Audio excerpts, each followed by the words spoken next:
All right, let's talk about one more good comic. Boom, number 42. These never do as good. Not a lot of interest in the Power Ranger books. They have their following, but nowhere near as big as the other books that I review. I'm gonna keep reviewing them though because I like them, and I'm gonna keep buying them. And if I buy a comic, I usually always do a review on it because the review pretty much pays for the comic, kind of. Sometimes you don't make that much money doing the comic book reviews. They most of the time make like $2. Not big. They're not big, high rolling videos. You know what I'm saying? But I like doing them. There's a little dedicated audience that always comes out for them. So I thank you guys for watching me bumble through a comic every day. I try to do one a day. I don't find enough books to do a whole week because it's like I'm not going to actively seek out cringe anymore. Like, was it those Mark Wade's books he has that are absolutely dreadful? I've watched a couple reviews about just some guy, and your boy Zach's reviewed them. I'm not going to read those. I don't even have any interest in picking those up at all. I try to find good books. Occasionally, I pick up a cringer. Any Tom King book, I absolutely do try to go out of my way to get because his books are usually so terrible, so horrible, so bad. They're fun to read and make fun of a little bit. So sometimes I still do. But for the most part, I've been sticking with books that I like and review them as I go, and that's been fun. I have a lot more enjoyment doing that, talking about good books. I actually like these books a lot. I've read every issue of Go-Go and of MMPR, and I've liked them all. They really capture the spirit of the old show. I'm glad that they went back to the original team. So many people are mad about that. We need more different teams. Like, yeah, this is the team that sells. So I don't know what to tell you. I bet sales went back up now that they went back to this team. I bet you they went back up a little bit.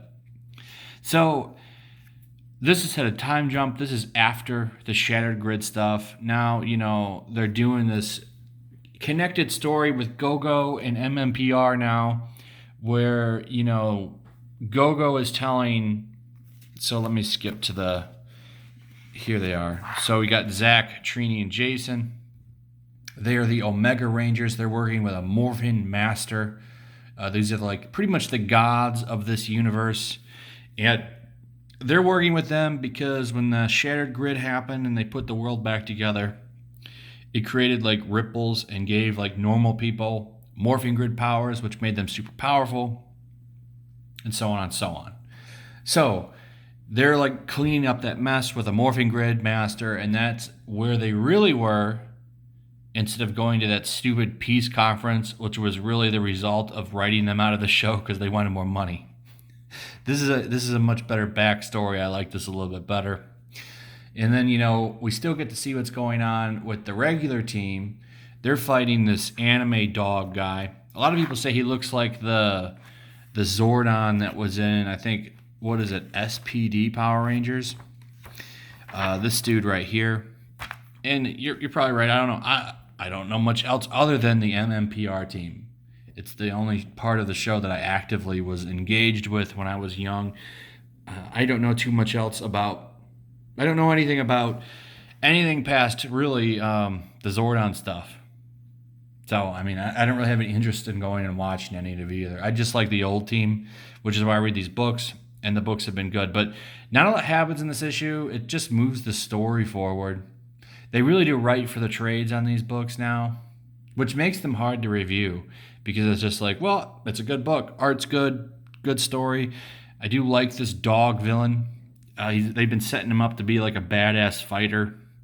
He's been watching. He's kind of like doing Taskmaster type tactics, like watching them in the shadows, gauging how they fight, learning how to neutralize their weapons, which he does in this. Like they pull out their blasters to shoot him, and he's like, nope, it's going to hit you with this EMP blast, and now you can't use it. So they're setting him up to be a big badass to fight. So we'll see where it goes. The next issue should be all action because they put both sets of Power Rangers that they cover in the book in a tight spot. So I'm looking forward to that. We'll see. This will be the first time that they've done action because I'm pretty sure this is almost an entirely new team. and since Kyle Higgins left. So we'll see what happens. But anyway, another good book, another good issue. Still highly recommended. Probably my favorite books out there. So like, subscribe, hit that notification bell, and I'll see you guys on the next one. Peace.